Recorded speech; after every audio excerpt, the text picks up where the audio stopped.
Bonjour à tous, bonjour à toutes, bienvenue aujourd'hui dans Bring Back de Lucha, le deuxième épisode si on compte pas le pilote, sinon c'est le troisième. Aujourd'hui je suis, et vous l'avez deviné, avec Sony. Comment il va Sony?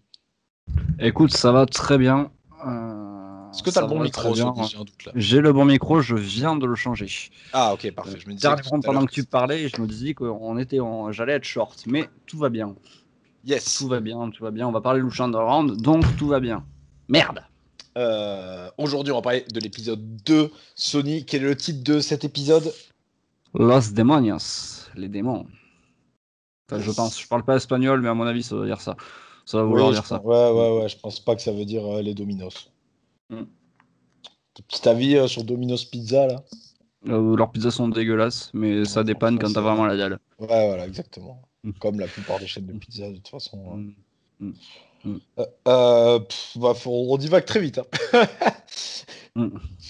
Bon, j'espère que les deux derniers épisodes vous auront plu, que vous avez vu cet épisode de Lucha Underground, sinon, bah, foncez. Mm. Sony, est-ce que je te laisse commencer avec le segment d'introduction?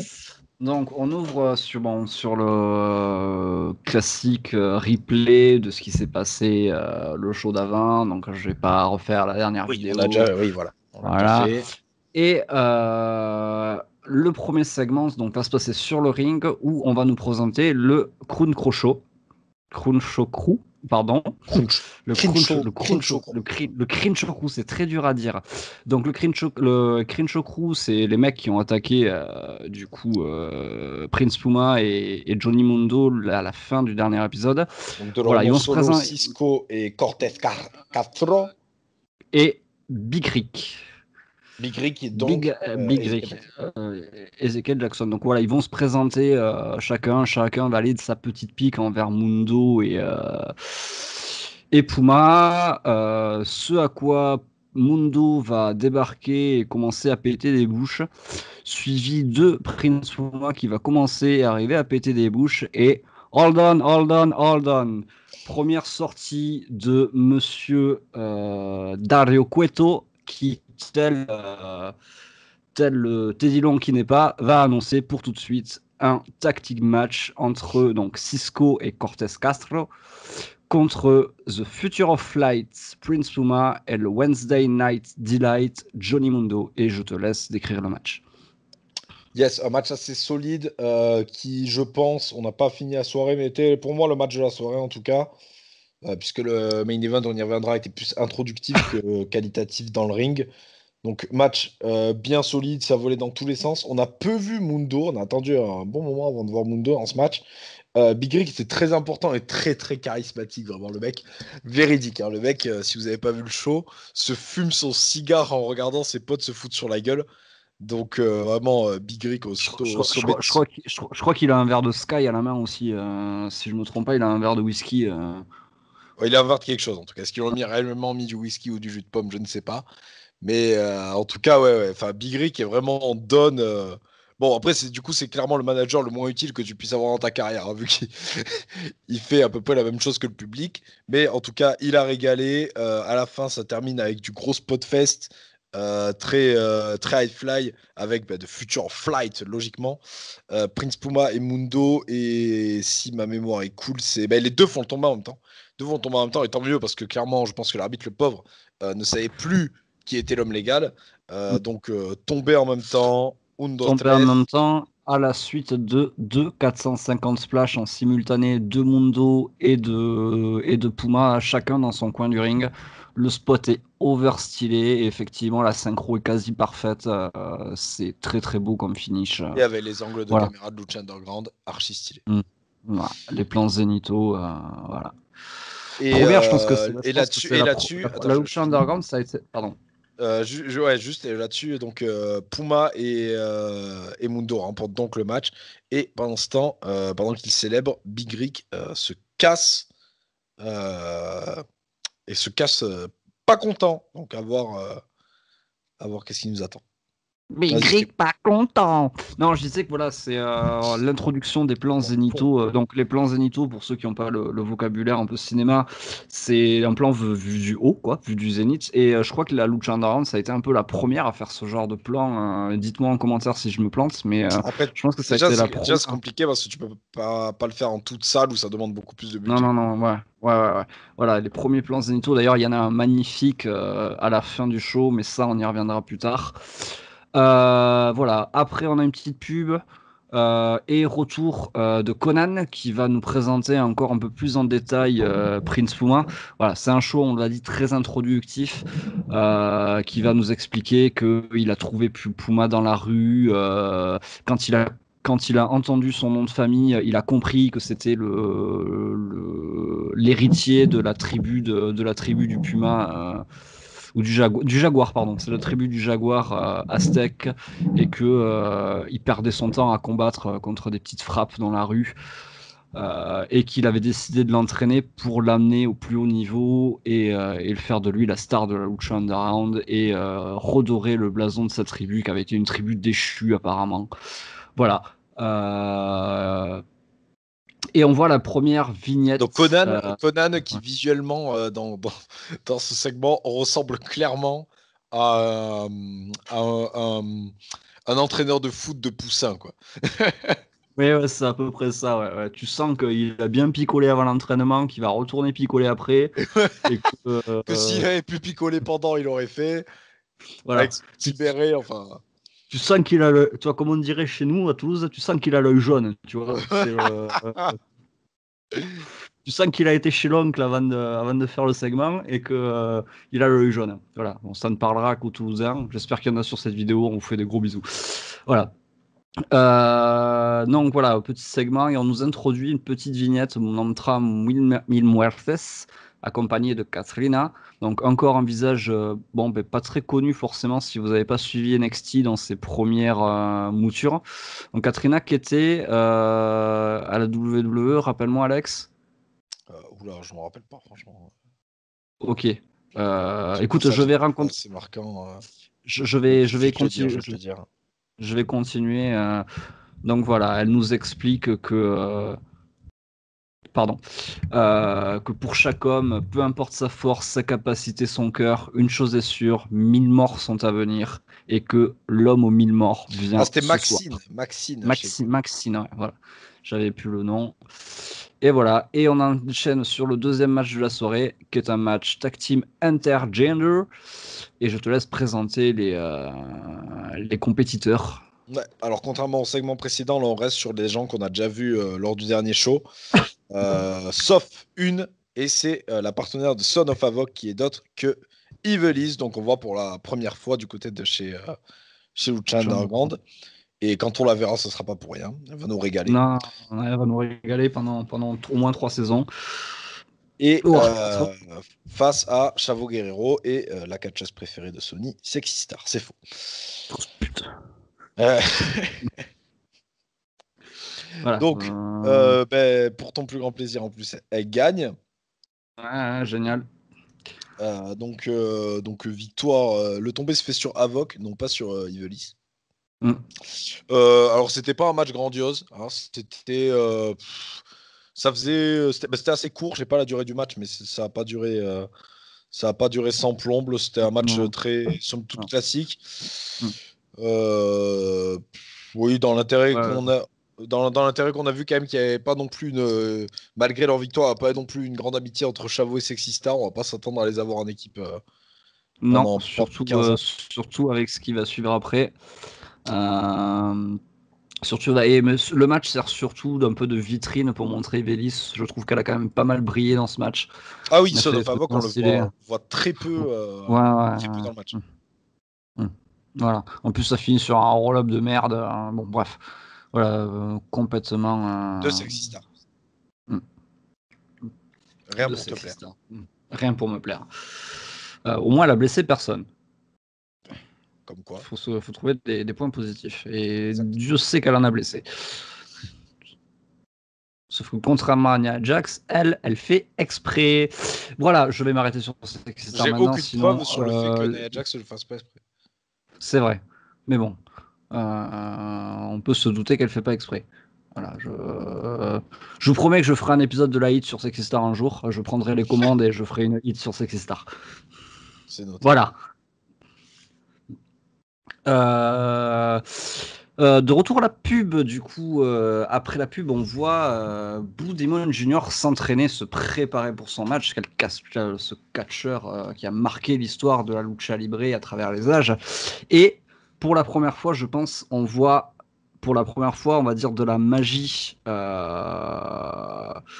la lucha underground. On voit Katrina d'abord qui va se présenter devant Blue Demon Jr. et qui d'un coup va swiper, va blinker pardon, et va apparaître derrière lui. Donc déjà, ça nous met un peu dans le bain de ce que va être la fédération plus tard. Et elle se présente comme l'associée de Mil Muertes et elle lui dit que Mil Muertes a un message pour lui et elle va le faire. Ce qu'elle va faire à répétition pendant toute la durée de la lucha underground, elle va lécher le masque de Demon Junior et lui dire que c'est un avant-goût des 1000 morts. Et elle s'éloigne alors que Demon s'essuie la bouche. Voilà. Encore une vignette sur Prince Puma avec Conan qui effectivement là pour le coup l'entraîne et vraiment là, dans sa position d'entraîneur. Puma est sur le ring, s'entraîne avec un sac hyper lourd, il commence à le frapper de plus en plus, puis il finit par il passe à travers ou il éclate, je sais plus. Enfin bref, il déboîte le sac. Conan nous remet un coup sur la tribu du Puma qui apparemment était la plus féroce parmi tous les Aztèques, la plus crainte, la plus vénérée de ses alliés. Et il explique encore une fois que Prince Puma, c'est la lucha underground, c'est la vocation de Prince Puma. Son passé est peut-être sombre, mais son avenir est très brillant. Voilà. Je ne Moi, lis si pas tu du l'as pas tout compris. le résumé du show. Voilà. Au moins, vu comme il insiste, au moins, si t'as pas compris.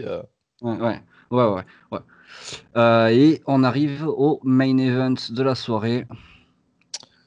Le main event de la soirée qui était donc, comme teasé dans ce segment précédent, Blue Demon Jr. qu'on retrouve, hein, qui était là au show précédent face à Chavo, qui gagne face à Chavo, ma mémoire est bonne. Qui gagne jusqu'à Chavo, pas face à Chavo, ouais. Et contre, cette fois, Mil Muertes, donc pour les débuts de Mil Muertes, l'homme aux 1000 morts. Non pas 1000 morts, la ville qui se situe en Belgique, rien à voir. Bisous aux Belges. Voilà. Exactement. Vos bières sont dégueulasses. Ça dépend Voilà. lesquels. Ça dépend lesquels. Ouais.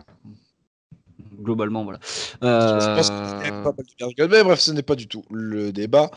Donc Muertes qui remporte ce match dans un match que j'ai trouvé assez présentatif, mais sans plus. Pour un main event de Lucha Underground, on va être habitué à mieux. Et sur le premier show, on avait été habitué à mieux. Mais ça annonce très très lourd sur les capacités de Mil Muertes et toujours cette propreté dans l'exécution, quoi. C'est incroyable.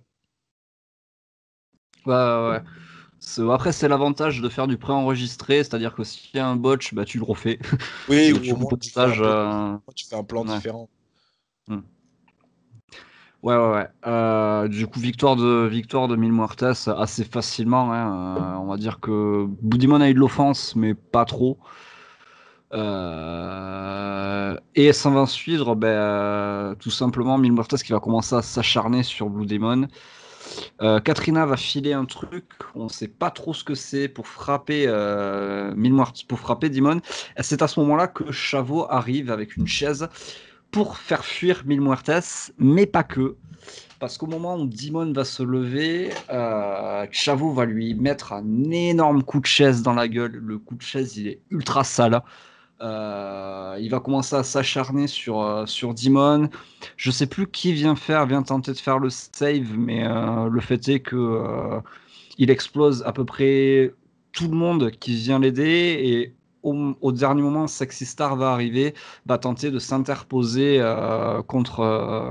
entre Demon et Chavo, lui expliquer que c'est la famille, il peut pas lui faire ça, il faut qu'il revienne à lui. Chavo va comprendre dans un premier temps ce que c'est de lui dire Sexy Star et va lui mettre un énorme coup de chaise en pleine gueule.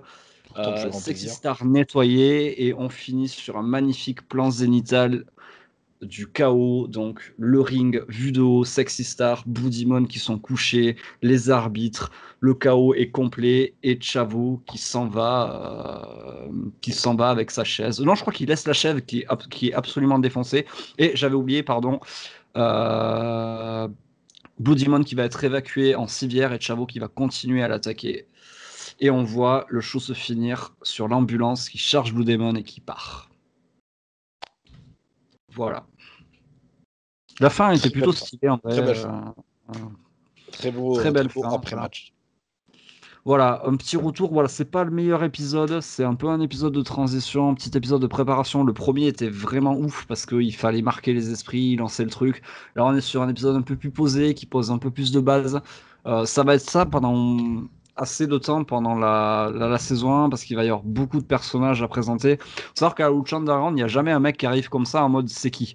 C'est-à-dire que le mec, on prend toujours le temps de te le présenter, faire une petite vignette, on te raconte son histoire, un peu sa vie, pourquoi il est là, et voilà, il va y avoir beaucoup d'épisodes comme ça qui sont pas forcément chiants. Il y a des bons épisodes de préparation, c'est vrai que celui-là est un peu en dessous, mais on va avoir pas mal de Après, il y a quand même présentations. de bons matchs. Hein. L'opener est vraiment Il stylé. y a de bons matchs. L'opener est très stylé, ouais, c'est clair. Du coup, ça clôture cet épisode de la Lucha Underground. Qu'est-ce que tu en as pensé, toi, globalement C'était un show bien introductif. Mais oui, après, en termes de qualité des matchs, quoi, c'est même des segments d'ailleurs, c'est en dessous du reste. Mais Ouais. ça reste, oui, ça reste très bon à voir. On n'a pas non plus vu le temps passer, quoi. Mm. Mais il est pas très, disons qu'il est pas très marquant, quoi. Pour un show Non, où en plus il y a les il est débuts pas très de, marquant. pour un show où en plus il y a les débuts de Mil Muertes, qui on va le voir est une importance capitale dans tout le reste, Ah, surtout la saison bah, 1 d'ailleurs. complètement. Il est à peu près central à toutes les storylines de toute façon. Et C'est un personnage vraiment important qui prend encore plus d'importance en saison 2, je trouve. Et voilà. Et donc c'est du coup, terminé ouais, pour cet très épisode. bon. Ouais, Oui, vas-y. c'est terminé. Ouais, ouais, vas-y, continue parce que j'allais clôturer là. Ah d'accord. Mm. Donc ouais, du coup, moi je trouvais quand même que c'était bon, mais c'est vrai que pour un épisode où en plus il y a l'introduction de Mil Muertes, quoi, ils auraient pu, franchement, ils auraient pu gratter. Par exemple, l'épisode introductif de Prince Puma, qui est donc, bon, paradoxalement le premier, est beaucoup plus poussé. Mm. Ouais. Ouais, on est quand même sur quelque chose de plutôt sympathique. Donc est-ce qu'on n'aurait pas pu mettre un autre adversaire, peut-être un Prince Puma ou quoi Je sais pas. Je sais pas. À voir après. Après, Blue Demon, il va être là pour ça, de toute façon, mettre des gens en avant. Oui, parce que clairement, Blue Demon n'aura pas une importance capitale. Je crois qu'il se barre après la saison 1 d'ailleurs. Il n'aura pas une importance capitale. Un truc qui sera vraiment là pour lancer des gens. Au sens propre comme au sens figuré d'ailleurs. Et voilà. C'était tout pour cet épisode 2 Los Demonios. Et on se retrouve la semaine prochaine pour la review de l'épisode 3 Cross the Border. Et je vous le donne en mine. Le main event comprendra Phoenix et Pentagon Junior. Rien que ça. Voilà, si ça vous donne pas envie, je sais pas ce qui peut vous donner envie. Exactement. Mm. Sur ce, ben, on se dit à la semaine prochaine, du coup, enfin avant pour d'autres vidéos, mais à la semaine prochaine pour Bring Mm. Back de Lucha. Et Mm. bisous sur vous. Bisous à vous.